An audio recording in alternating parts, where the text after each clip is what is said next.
Reading picking up within the Fair Credit Reporting Act, Part 4,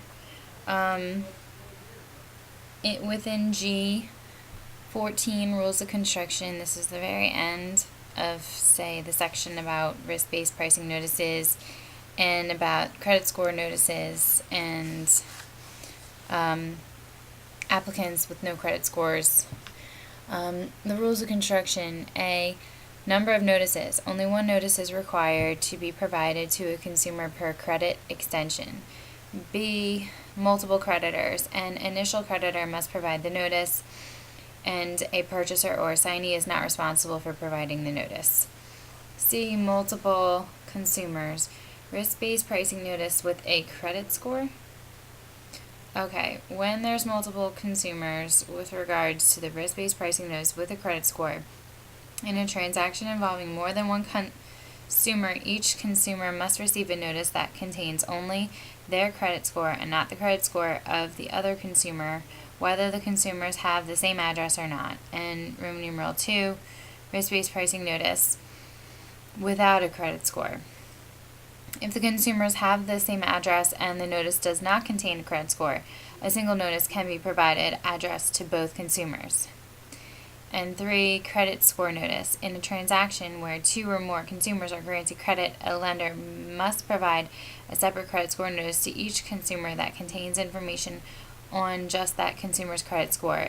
The fact that the consumers have the same address is immaterial. A separate notice must be sent to each.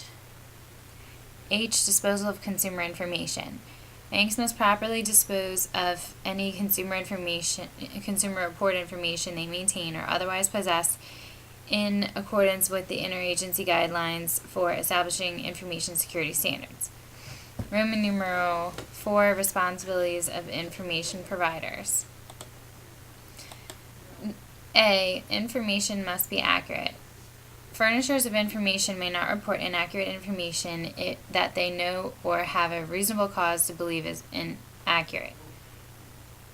2. If the furnisher has been notified by the consumer at the specified address that specific information is inaccurate, and the information is in fact inaccurate, the information may not be reported. 3. If an information provider determines that it has made an inaccurate report, it must promptly correct and update the information.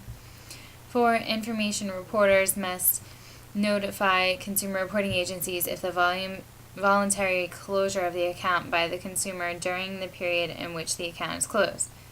5. If a consumer disputes information that has been reported, the furnisher of such information must also include a notification that the consumer disputes the accuracy of the information.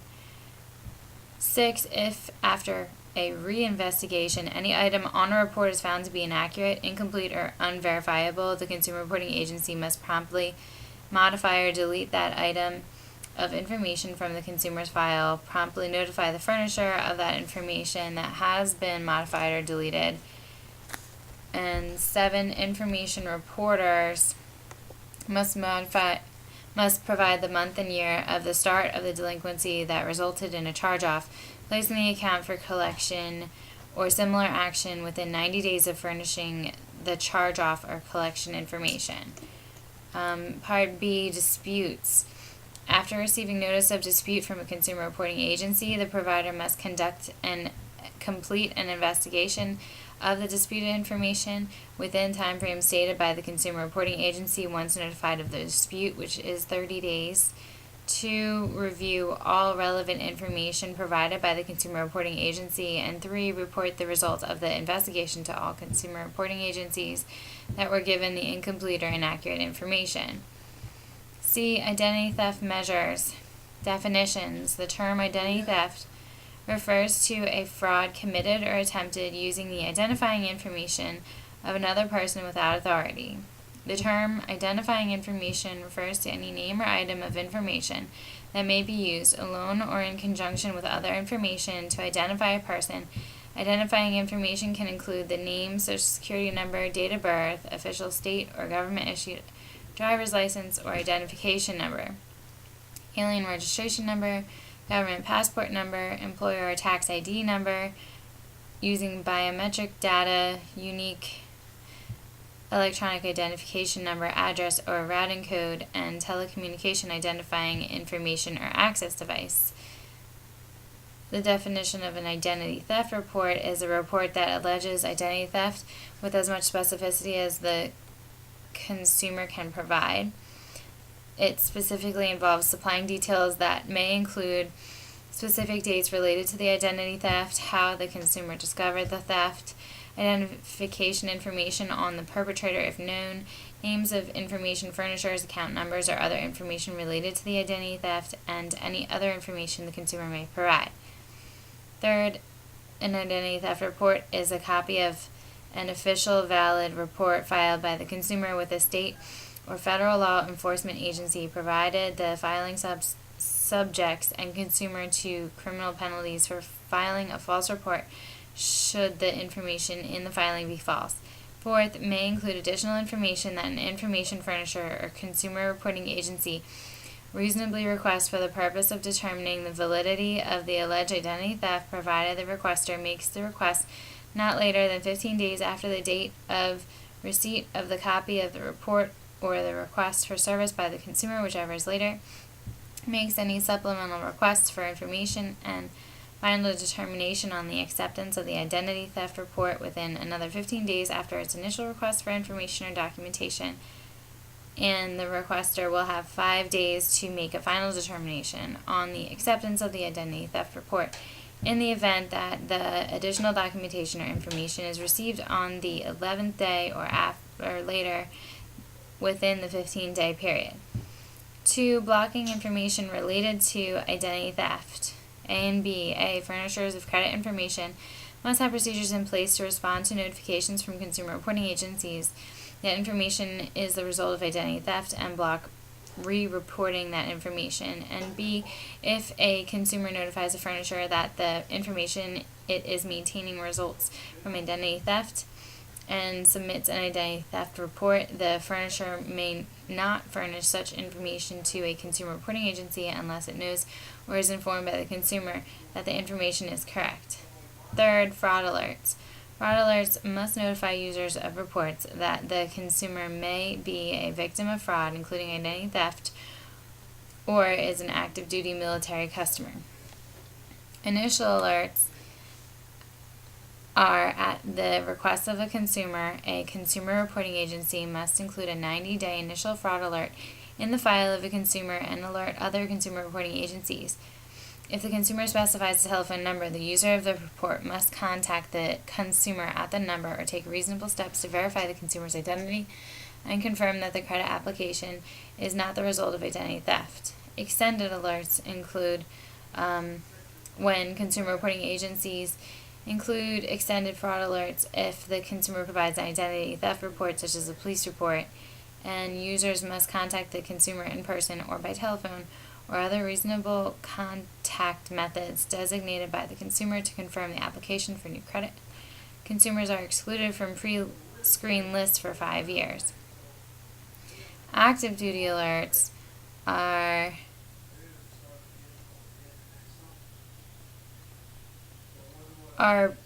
placed on receipt of a request from an active duty military consumer. The consumer reporting agency must include an active duty alert in the file for 12 months. If the consumer specifies a telephone number, the user of a report must contact the consumer at the number or take reasonable steps to verify the consumer's identity and confirm that the credit application is not the result of identity theft.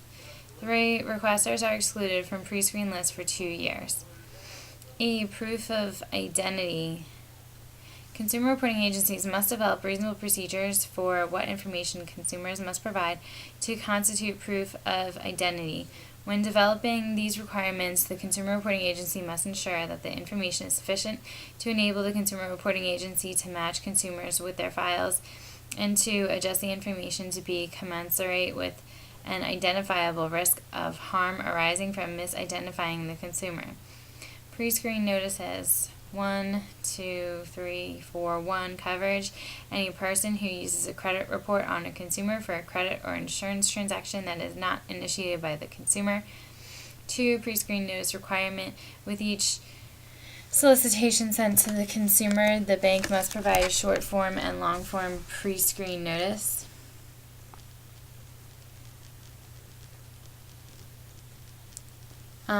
Short form content. The short form content notice must be clear, conspicuous, and understandable. And may contain the following: a statement that the consumer has the right to opt out of credit solicitations, a toll-free number the consumer can call to opt out, and a statement directing the consumer to long-form notice and stating the title of the notice. D, no other information may be included in this short notice. And 4, form of short form notice must be in a typed size larger than the principal text, but in no event less than 12-point type. If electronic media is used, then the type must be larger than the principal text on the same page. B, must be on the front page of the solicitation or in close proximity to the principal marketing message. In the case of an electronic solicitation, must be in a format that is distinct from the principal marketing message. In a type style that is distinct from the principal marketing message, such as bold, underline, or a different font color. The long form notice must be clear, conspicuous, and in a language that is easy to understand. The long form notice must contain the language required by the FACT Act. The long form notice must may not contain any other information that interfaces or distracts from the required language. And C, the long form notice must appear in the solicitation. It must be in a type size that is no smaller than the principal text and in no event smaller than 8-point type. It must begin with a heading in capital letters and underline identifying the notice as the pre-screen and opt-out notice. F, if it must be set apart from other text on the page, such as by including a blank line above and below the statement and by indenting both the left and right margins from other text on the page. G, the type style must be distinct from that of the principal marketing message. Letter E under this section, free credit reports. Consumer reporting agencies must annually allow consumers to receive their credit report free of charge. Subpart 5, affiliate information sharing. A, affiliate marketing opt-out. General rule. An institution may not use eligibility information about a consumer obtained from an affiliate to solicit the consumer for marketing purposes unless A, B, and C. A, the consumer receives a clear and conspicuous disclosure in writing electronically if the consumer agrees that the bank may use information received from an affiliate for marketing purposes. B, the consumer is given a reasonable opportunity and a simple method to opt out of the solicitation. And C, the consumer has not opted out. 2, eligibility information under the affiliate marketing opt-out rule. Eligibility information is any information that would be considered a consumer report if the FCRA exclusions did not apply. Aggregate information and blind data are not included. A bank may receive eligibility information in many ways, including assessing a common database that includes the information. 3, provision of the notice. The notice must be provided by an affiliate that has or has had a pre-existing relationship with the consumer. 2 or more members of an affiliated group may provide a joint notice as long as one of them has or has had a pre-existing relationship with the consumer.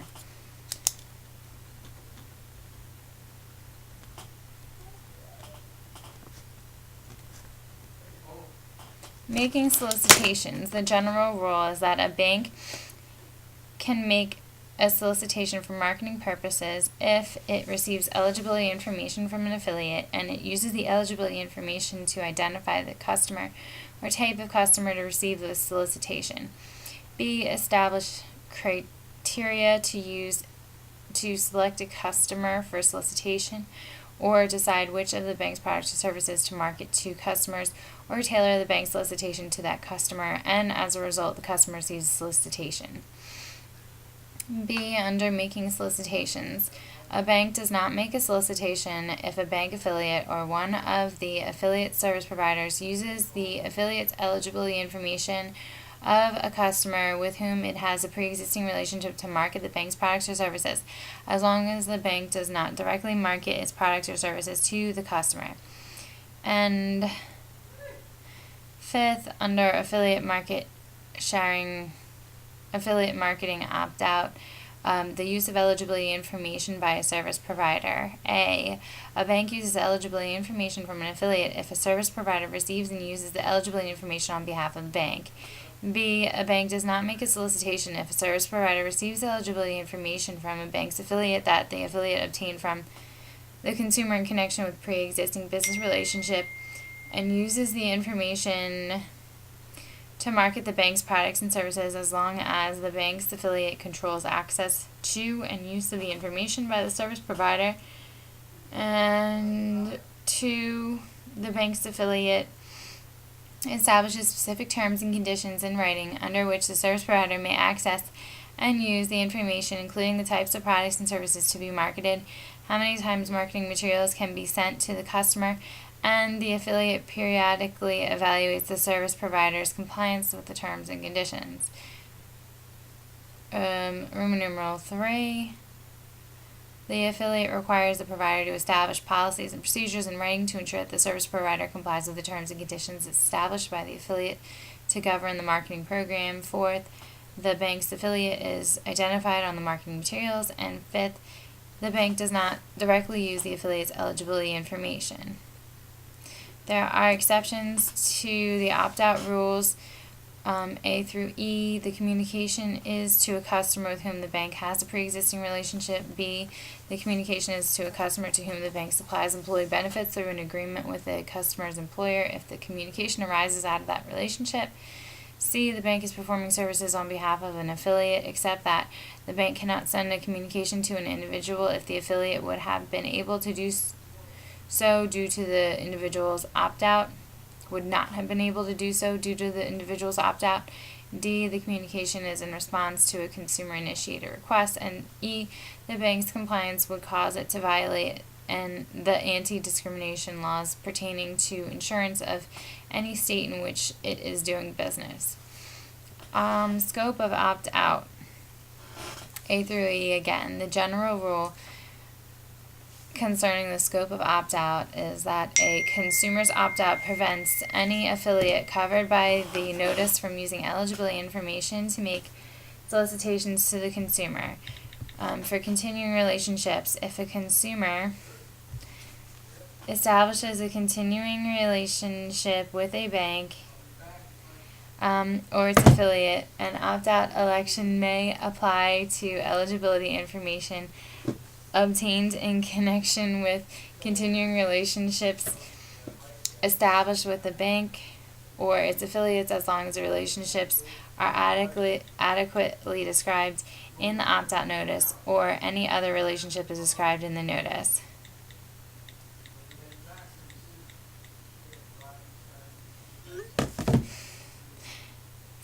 C. No continuing relationships. If there is no continuing relationship between a consumer and a bank or its affiliates, the bank or affiliate obtains eligibility information in connection with a transaction with the consumer, such as an isolated transaction, and the opt-out notice applies only to the eligibility information obtained in that transaction. Opt-out menu. An opt-out notice may provide a menu of choices for the consumer, allowing the consumer to opt out of only certain types of transactions or transactions with certain types of affiliates. One of the menu choices, however, must allow for the consumer to prohibit all solicitations from the bank and its affiliates.